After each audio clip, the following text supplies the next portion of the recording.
ओम श्री परमात्मने नमः। ओम विष्णुवे नमः। ओम विष्णुवे नमः। ओम विष्णुवे नमः।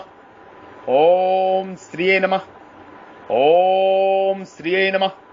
ओम श्रीये नमः। ओम नमो नारायणाय। ओम नमो नारायणाय। ओम नमो नारायणाय। ओम नमो भगवते वासुदेवाय। ओम नमो भगवते वासुदेवाय। ओम नमो भगवते वासुदेवाय। ओम नमो भगवते वासुदेवाय। ओम श्री परमात्मा नमः। आप सभी के हृदय रूपी मन मंदिर में विराजमान परब्रह्म परमेश्वर ईश्वर को हम प्रणाम करते हैं, नमस्कार करते हैं। जो ईश्वर आपके हृदय रूपी गुहा में विराजमान है, कृपया मेरा प्रणाम नमस्कार स्वीकार करें। साधु साधु, जय हो, नमो नमः, नमो नमः, नमस्कार नमस्कार नमस्कार। इत्यं वसुदेवस्य प्रथस्य च महात्मना शवादामिमं श्रोसदं मदभूतः रोहः शरणम्। इस प्रकार मैंने भगवान वसुदेव और महात्मा प्रथानंद अर्जुन का यह रोमांचित करने वाला अद्भुत संवाद सुना। इत्यः वसुदेवस्य प्रथस्य च महात्मना। संजय कहते हैं कि इस तरह मैंने भगवान वसुदेव और महात्मा प्रथानंद अर्जुन रूपी जीव का संवाद सुना, जो कि अत्यंत अद्भुत विलक्षण और इसकी याद मात्र हर्ष के मारे रोमांचित करने वाली है। यहाँ इति पद का तात्पर्य है कि पहले अध्याय के 20वें श्लोक में अर्थव्यवस्थिता दृष्टवा धृतराष्ट्रा कपिध्वजम पदों से संजय श्री कृष्ण और अर्जुन के संवाद रूप गीता का आरंभ करते हैं और यहाँ इति पद से उस संवाद की समाप्ति करते हैं। अर्जुन के लिए महात्मा विशेषण देने का तात्पर्य है कि अर्जुन कितने महान विलक्षण पुरुष हैं, जिनकी आज्ञा का पालन स्वयं भगवान करते हैं। अर्जुन रूपी जीव कहते हैं कि हे अच्युत, मेरे रथ को दोनों सेनाओं के बीच में खड़ा कर दो। गीता के पहले अध्याय का 21वां श्लोक तो भगवान दोनों सेनाओं के बीच में रथ को खड़ा कर देते हैं। गीता के पहले अध्याय का 24वां श्लोक गीता में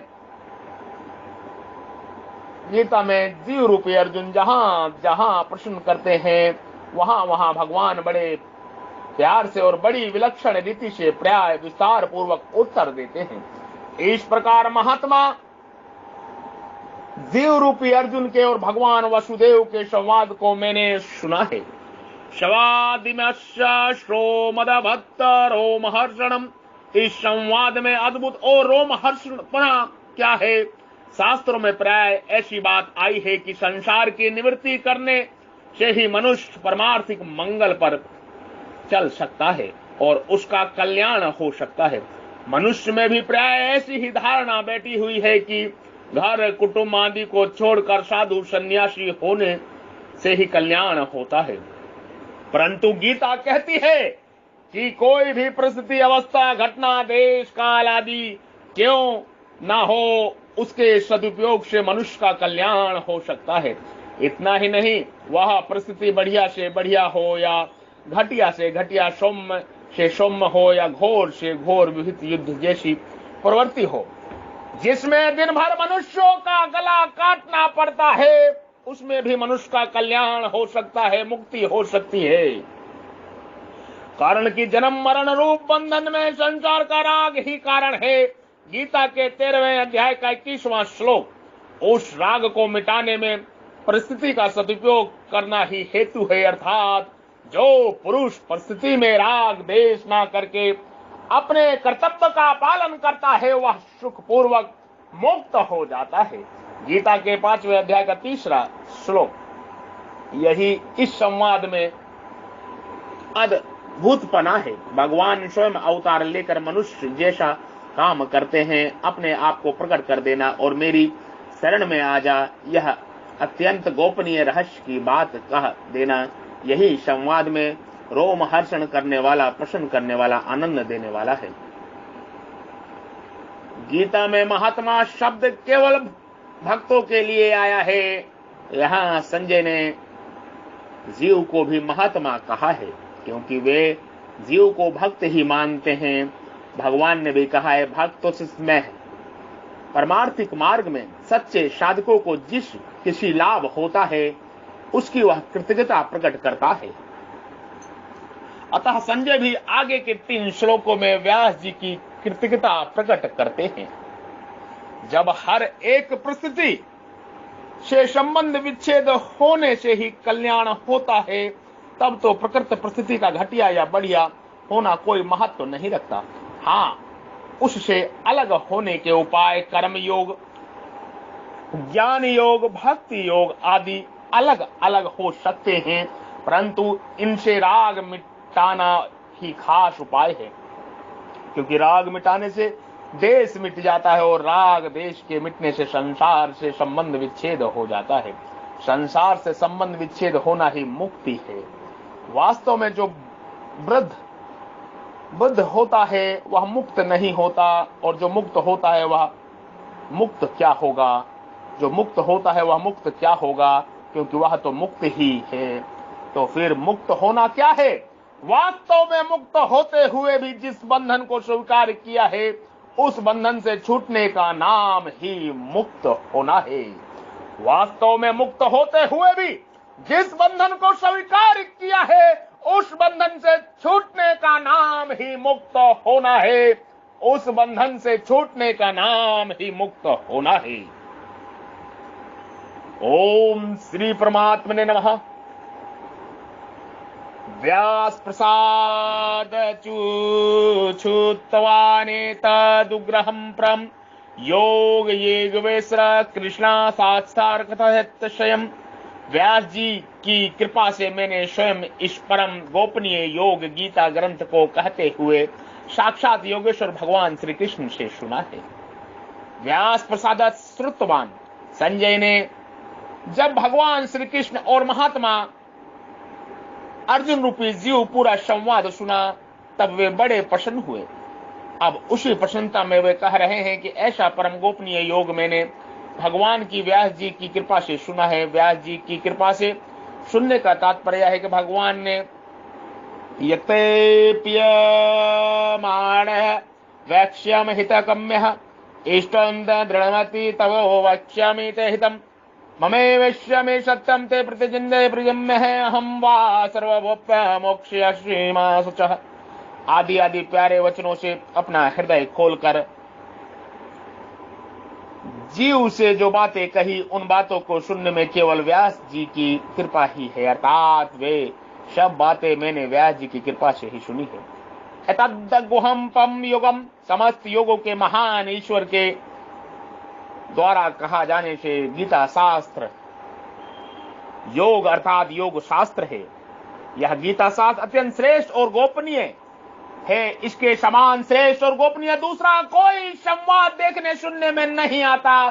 जीव का भगवान के साथ जो नित्य संबंध है, उसका नाम योग है। जीव का भगवान के साथ जो नित्य संबंध है, उसका नाम योग है। जीव का भगवान के साथ, प्रभु के साथ, ईश्वर के साथ, परमात्मा के साथ जो नित्य संबंध है, उसका नाम योग है। योग है, योग है, योग है, योग है। उस नित्य योग की पहचान करने के लिए कर्म योग, ज्ञान योग आदि योग कहे गए हैं।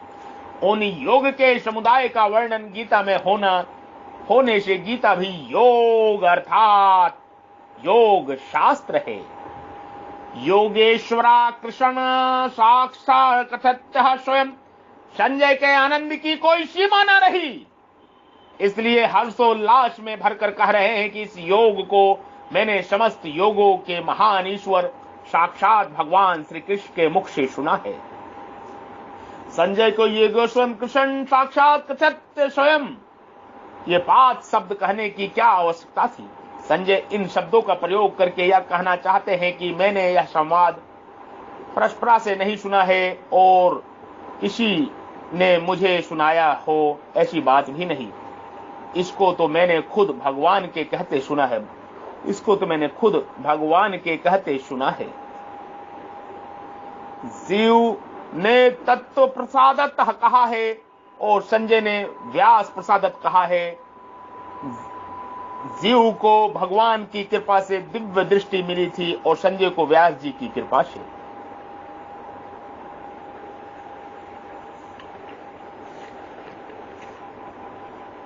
ओम श्री परमात्मने नमः। ओम श्री परमात्मने नमः। ओम श्री परमात्मने नमः।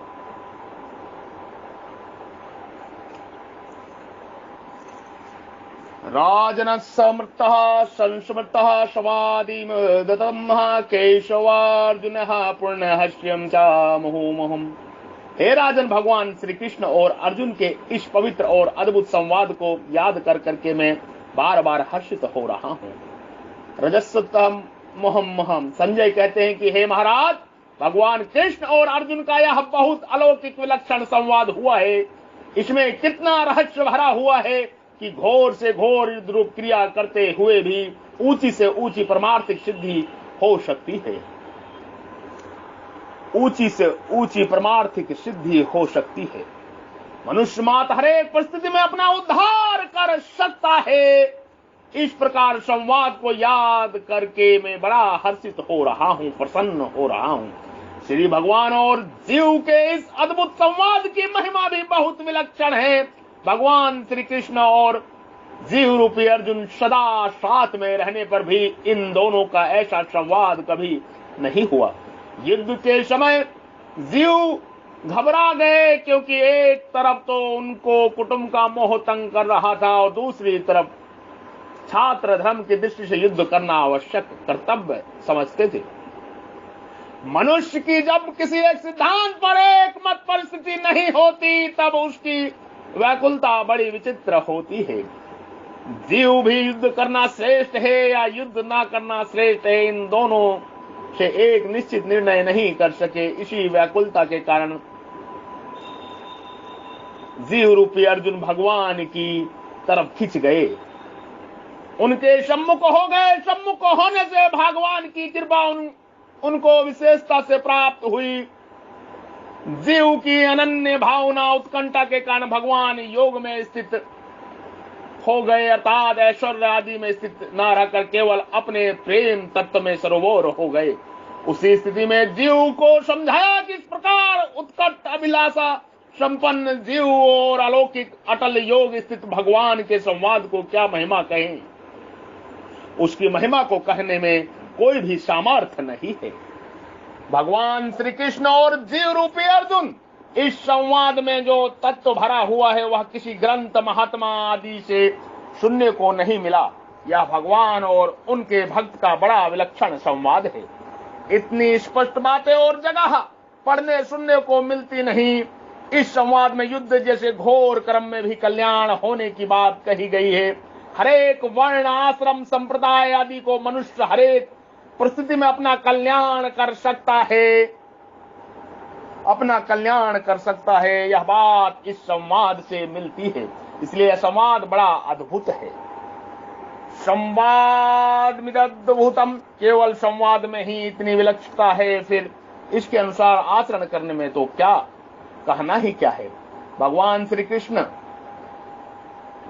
की वाणी बड़ी विचित्र है।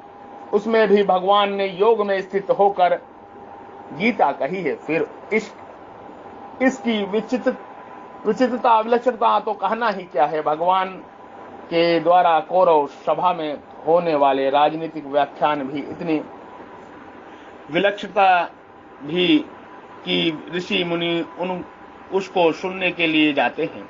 फिर वह गीता तो परमार्थिक संवाद है। श्रीमद् भागवत में भी जब उद्धव जी ने देखा कि भगवान प्रश्नों का उत्तर बड़ी विलक्षण रीति से देते हैं, तब उन्होंने एक साथ 35 प्रश्न कर दिए। श्रीमद् 11वां स्कंद 19वां अध्याय 28वें 32वें श्लोक तक। हश्यामि च मुहुम्मम, कर्म ज्ञान भक्ति की ऐसी विलक्षण बातें और जगह सुनने में मिली ही नहीं, इसलिए इनको सुनकर संजय बार बार हर्षित हो रहे हैं। संजय भगवान को जानने वाले थे। धृतराष्ट्र के द्वारा इसका कारण पूछे जाने पर संजय ने उनको बताया था, मयम नाश्रे भद्रतेना व्रता धर्ममाचरे शुद्ध भावम गतो भक्तवा शास्त्रवद विधि जनार्दनम। महाराज आपका कल्याण हो, महाराज आपका कल्याण हो। मैं कभी माया छल कपट का सेवन नहीं करता, व्यर्थ पाखंड पूर्वक धर्म का आचरण नहीं करता। भगवान की भक्ति में मेरा अंतकरण शुद्ध हो गया। अंत में शास्त्र के वचनों से भगवान का, श्री कृष्ण का स्वरूप यथावत जानता हूं। इस प्रकार पहले संजय शास्त्र के वचनों से भगवान को जानते थे, अब वे साक्षात भगवान के वचनों से उनको जान गए हैं। आजकल मनुष्यों में परमार्थिक बातों जानने में जो विशेष व्याकुलता नहीं दिखाई देती, उसका कारण है कि वे धन, कुटुंब, मान, बड़ाई, वर्ण, आश्रम, विद्या, बुद्धि, भोग, ऐश्वर्य, क्षणिक सुखों को लेकर संतोष करते हैं। इससे उनकी वास्तविकता को जानने की व्याकुलता दब जाती है। वसंता व्रतहनस्सह शिक्षाक्षर समत्तमहास्त्रोमसाहिमिसृष्टा पश्चादाद्रद्रयहृदयम्। संजय बोले, तत्पश्चात मैंने बातचीत में कुशल भगवान श्री कृष्ण की वह वाणी सुनी जिसका एक एक अक्षर शिक्षा प्रद था। वह अभिष्ट अर्थ का प्रतिपादन करने वाली था, मन को आकर्षित करने वाली थी। नाशक्यम तन्मा भूयस्तः मुक्तमसत्ता ब्रह्मिं ब्रह्मा कथित योग युक्त तन्मया। भगवान बोले, वह सब का सब उसी रूप में फिर दोहरा देना अब मेरे वश की बात ही नहीं है। उस समय योग युक्त होकर मैंने परमात्मा तत्व का वर्णन किया था। प्रभु स्वयं बोले, योग युक्त होकर परमात्मा तत्व का वर्णन करके प्रभु ने ये गीता का उपदेश, श्रीमद् भागवत गीता का उपदेश जीव को दिया है, जीव के कल्याण के लिए दिया है। आप सभी का कल्याण हो, आप सभी का मंगल हो। आप सभी के हृदय रूपी मन मंदिर में विराजमान, हृदय रूपी गुफा में विराजमान परब्रह्म परमेश्वर ईश्वर को मैं प्रणाम करता हूँ। दंडवत साष्टांग कृपा मेरा प्रणाम नमस्कार स्वीकार करें। साधु साधु, जय हो जय हो, नमो नमः नमो नमः नमो नमः। वसुदेव सुतम देवम कंसा चाडूरमर्दनम देवकी परमानंदनम कृष्णम वंदे जगद्गुरु जगद्गुरु। ओम ओम ओम।